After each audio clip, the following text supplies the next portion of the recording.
জাসদ কেন হইল, 15 আগস্ট 75 কেন হইল, 7ই নভেম্বর কেন হইল, জেল হত্যা, জিয়া হত্যা, প্রত্যেকটা ঘটনায় কারা ছিল? রণাঙ্গনের মুক্তিযোদ্ধা, যাদের লড়াইয়ের ট্রেনিং সবচেয়ে সাত।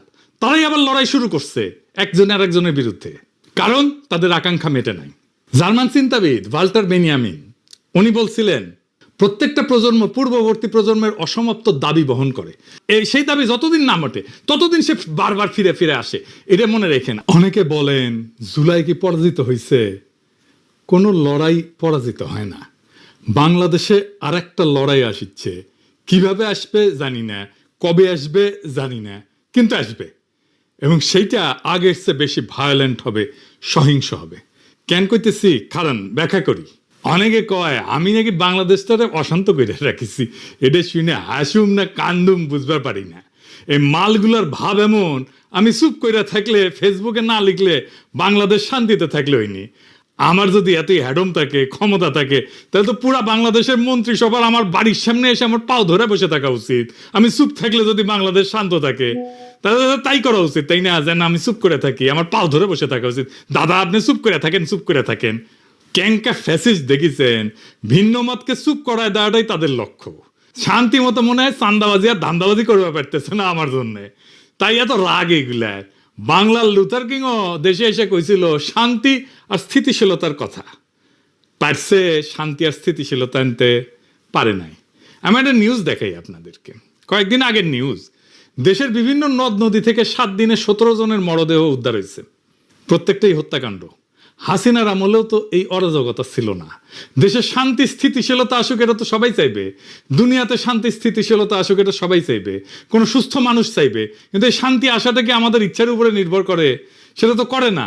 দেশে যে সহসাই শান্তি স্থিতিশীলতা আসবে না, এটা তো আমি অনেক আগে থেকেই বলে আসতেছি। এই বিষয়টা বুঝলো না ছাত্ররা, বুঝলো না প্রফেসর ইউনূস, বুঝলো না বিএনপি, বুঝলো না বাঙ্গু সুশীলেরা আর কিছু জাউরারা। বাংলাদেশে আসলে আসল দ্বন্দ্বটা কি, এটা না বুঝলে আপনি বুঝবেন না বাংলাদেশ কেন শান্ত হবে না। বাংলাদেশের রাজনীতিতে আসল দ্বন্দ্ব বা ঝগড়াটা কিন্তু আওয়ামী লীগ বনাম বিএনপি না, জামাত বনাম বিএনপি না, আওয়ামী লীগ বনাম এনসিপি না, ধর্ম বনাম সেকুলারিজম না, কোনোটাই না।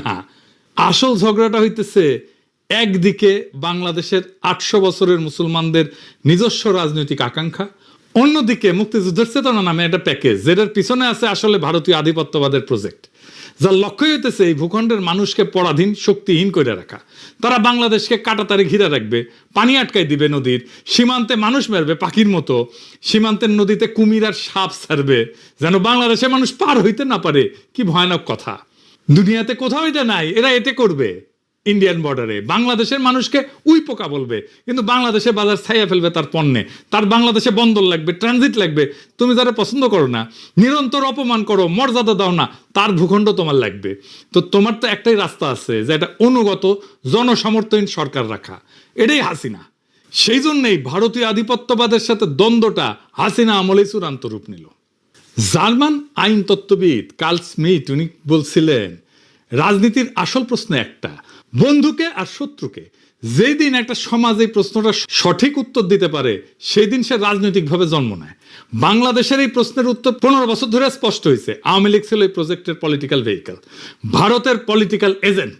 2024-এর জুলাই আগস্টে দ্বন্দ্ব নিয়ে লড়াই হইল। হাসিনা পলাইল ঠিকই, কিন্তু দ্বন্দ্ব মিটে নাই, কারণ ছাতাটা তো সরে নাই। বিএনপি এসে সেই একই ছাতা মাথায় ধরিছে, মানে যেই কারণে 1400 মানুষ জীবন দিছে, সেটার মীমাংসা এখনো বাকি। এই দ্বন্দ্ব মিটতে হবে, মিটবেও, কিন্তু কিভাবে? এই আলাপে ঢুকতে হইলে আগে একটা অন্য জিনিস বুঝতে হবে। বাংলাদেশের তরুণদের একটা বিশেষ ক্ষমতা আছে, ক্ষমতা আছে। বাংলাদেশের প্রত্যেকটা প্রজন্ম রাষ্ট্রের বিরুদ্ধে দাঁড়ানোর ট্রেনিং পেয়েছে। সে রাষ্ট্রকে, তার কোয়ার্সিভ মেশিনারিকে, তার দমন পীড়নের যন্ত্রকে, এটাকে কনফ্রন্ট করছে, মোকাবেলা করছে। প্রত্যেকবার আগের চাইতে বেশি ভায়োলেন্ট হয়েছে, সেটা সব জেনারেশন করছে। সিকোয়েন্সটা দেখেন। প্রথম ট্রেনিং 1972 ভাষা আন্দোলন, 144 যারা ব্যাঙ্গে রাষ্ট্রের গুলির সামনে দাঁড়াইলো ছাত্ররা, সালাম, রফিক, জব্বার, বরকত গুলি খাইলো, কিন্তু পিছায় নাই। এই অভিজ্ঞতা গেছে পরের প্রজন্মে। এই মেমোরি কোনো বই থেকে ট্রান্সমিট করে নাই, শরীর দেওয়া হয়। লড়াই করা মানুষটা পরের জনকে দেখায় কিভাবে লড়তে হবে। ফরাসি আলজেরিয়ান চিন্তাবিদ ফানো নাম আসল উচ্চারণটা। উনি বলছিলেন পরাধীন জাতিগোষ্ঠী লড়াইয়ের ভিতর দিয়ে নিজেকে চিনতে শেখে, প্রত্যেকটা মৃত্যু পরের প্রজন্মের পাঠ্য বই হয়ে ওঠে। আমেরিকান সমাজবিজ্ঞানী চার্লস টিলি উনি বলছিলেন একটু অন্যভাবে একই কথা। উনি বলছিলেন যে আন্দোলনের একটা রেপার্তোয়া থাকে, রেপার্তোয়া তৈরি হয়। রেপার্তোয়া কি মানে লড়াইয়ের কৌশলগুলা এক শরীর থেকে আর এক শরীরে বয়া যায়, ট্রান্সমিট হয় প্রজন্ম থেকে প্রজন্মে। এরপরে আসলো 1969, যাদের বাবা চাচা বা অন্য সেই ছেলেগুলোকে দেখছে, তারা দেখছে কিভাবে গুলির সামনে দাঁড়াইতে হয়, কিভাবে লাশ নিয়ে মিছিল করতে হয়, কিভাবে না পিছাইতে হয়। সেই বাবা চাচাদের ছেলেরা এবার রাস্তায়। আসাদ, মতিউর, 52 ট্রেনিং 69 অ্যাক্টিভেটেড হইল। এইবার শুধু পুলিশ না, আজ তো আর্মি নামছে, প্যারামিলিটারি নামছে, আগের চাইতে ভায়োলেন্ট। উড়াই দিল তারা আইয়ুব খানকে।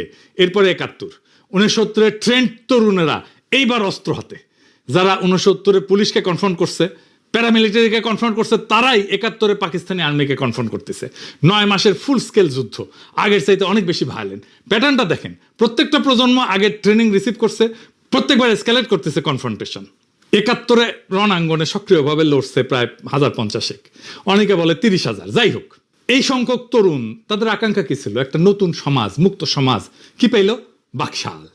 জার্মান চিন্তাবিদ হ্যানা আরেন্ট উনি বলছিলেন যে প্রত্যেকটা বিপ্লবে একটা মুহূর্ত থাকে যখন মানুষ সত্যিকারের স্বাধীনতার স্বাদ পায়, কিন্তু সেই স্বাদটা প্রায় হারায় যায়।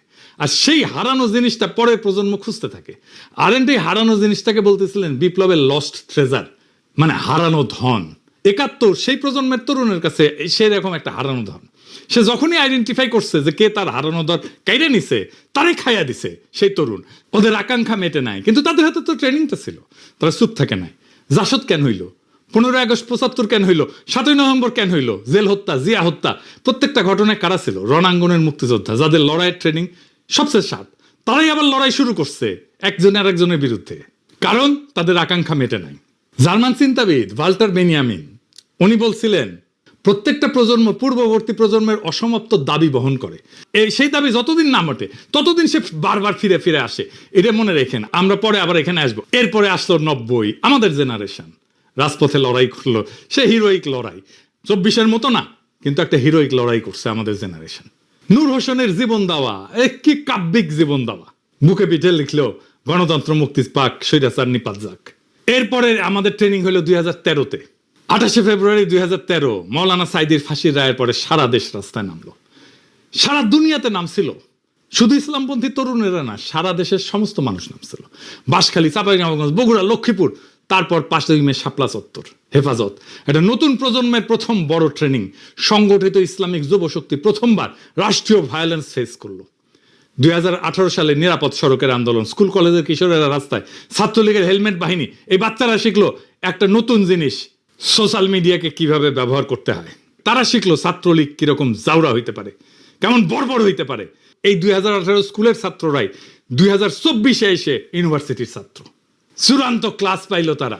ওই ট্রেনিং থেকে ফিরে আসা ছাত্ররাই চূড়ান্ত ট্রেনিং পেল 2024-এ। আর্মি, পুলিশ, র্যাব, বিজেপি সব একসাথে নামছে। হেলিকপ্টার থেকে গুলি, 1400 লাশ তবু পিছায় নাই।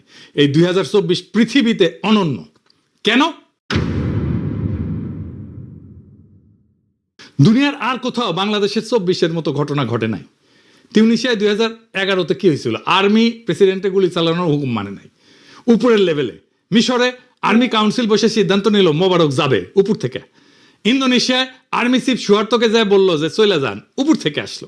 ফিলিপিন্সে 86-তে, সার্বিয়াতে 2000, শ্রীলঙ্কা 2022, সব জায়গায় একই গল্প। মিলিটারির উপর লেভেল ক্যালকুলেশন করছে, অঙ্ক করছে, তারপরে বলছে চলে যান। বাংলাদেশে কি হয়েছে? উল্টা। জেনারেলরা ছিল হাসিনার অনুগত, গুলি চালাইতে চাইছিল। ওয়াকার তো হাসিনার আত্মীয়, কিন্তু সৈনিকেরা, জুনিয়র অফিসাররা যারা ফিল্ডে ছিল, তারা গুলি চালাইতে রাজি না। কেন? কারণ ওই রাস্তায় তাদের ভাই, তাদের কাজিন, তাদের প্রতিবেশীর ছেলে। সৈনিকের মা ফোন দিছে, বলছে বাবা গুলি করিস না। রুশ বিপ্লবী ট্রটস্কি 1917 সালে ফেব্রুয়ারি বিপ্লব নিয়ে লিখছিলেন, সৈনিক হঠাৎ করে সৈনিক হওয়া বন্ধ করে দিল। মানে ইউনিফর্ম পরা মানুষটার পেছনের সিভিল মানুষটা ইউনিফর্মকে ছাড়াই গেল। বাংলাদেশে 2024-এর জুলাই আগস্টে এটাই হয়েছিল। ইউনিফর্ম ফুইরা আসল বাংলার পলিমাটির সন্তান বাইরে হয়ে আসলো। পুলিশ শেষ পর্যন্ত হাসিনার অনুগত, ইন্টেলিজেন্স অনুগত, কিন্তু আর্মির জুনিয়র অফিসার, ফিল্ডের সৈনিক, এরা না। শেষ দিনে আর্মির সৈনিকেরা তো পুলিশের বিরুদ্ধেও দাঁড়াইছে, গুলি করছে পুলিশের বিরুদ্ধে।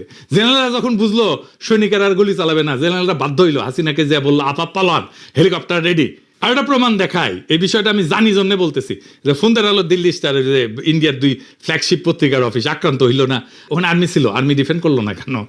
কারণ সৈনিকেরা ওই পত্রিকা বাঁচাইতে রক্ত দিতে রাজি না, তারা নিজেরাই আর সেই বয়ান বিশ্বাস করে না। এটা ইতিহাসে বিরল, প্রায় অনন্য। খালি হাত লক্ষ লক্ষ তরুণ হেলিকপ্টারের গুলির নিচে দাঁড়াইছে, পিছায় নাই, জিতছে। একটারে মারি একটাই যায়, অন্যগুলা যায় না। শুনেছেন না? শুনেন আবার। মরে একটা, আহত হয় একটা, একটাই যায় স্যার, বাকি যায় না। এটি হচ্ছে স্যার সবচেয়ে বড় আতঙ্কের এবং দুশ্চিন্তার বিষয়।